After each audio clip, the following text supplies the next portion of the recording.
comme tu es miséricordieux avec moi. Et là, tu vas aimer Allah. Et lorsque tu commences à aimer une personne, tu as envie de passer du temps avec elle, comme les matchs de Ligue des Champions, comme tes amis, etc. Tu aimes cette personne-là. Et là, tu vas faire quoi? Tu voudras faire Qiyamul Layl.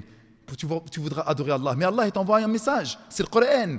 Et là, tu vas dire, subhanallah, je sais pas moi, Inna alladhina amanu wa aminu salihati ulaika hum khayrul bariyah. Bariyah, ça veut dire quoi, bariyah?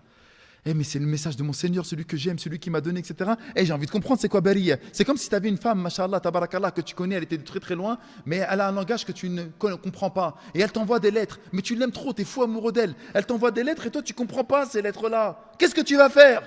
Tu vas apprendre la langue de cette femme-là pour comprendre ses lettres. Mais là, c'est Allah qui t'aime. C'est Allah qui t'envoie un message. Et toi, tu es là, tu es en train d'apprendre le chinois. Tu es en train d'apprendre l'anglais. Et Allah, il t'envoie des messages. Qu'est-ce que tu vas faire? Tu voudras apprendre bi'idhnillah ta'ala ce langage-là pour comprendre la parole d'Allah Azza wa Jal, parce que tu aimes ton Seigneur. Et lorsque tu comprends la parole d'Allah subhanahu wa ta'ala, tu rentres dans le cercle vertueux. Plus tu comprends sa parole, plus tu l'aimes. Plus tu l'aimes, plus il va t'octroyer, plus il va te donner ses barakettes et ses miséricordes. Mais si on n'avait pas appris notre religion sur, subhanallah, un mode de vie qui puisse être concret, on n'y arrivera pas. Ensuite, regarde, il nous dit quoi? Innama yakhshallaha min ibadihi al-ulama. Ceux qui vont véritablement craindre Allah, subhanahu wa ta'ala, ce sont ses serviteurs savants.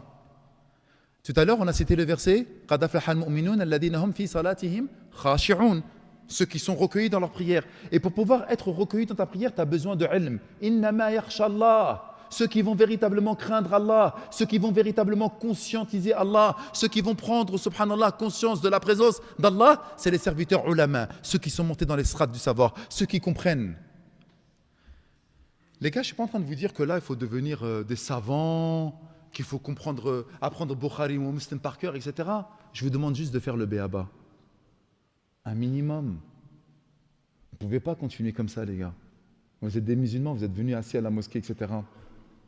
Vous ne pouvez plus continuer avec l'héritage. Et pourquoi je vous dis ça? Parce que le savoir, ce n'est pas une option. Tu as vu lorsque tu prends une voiture?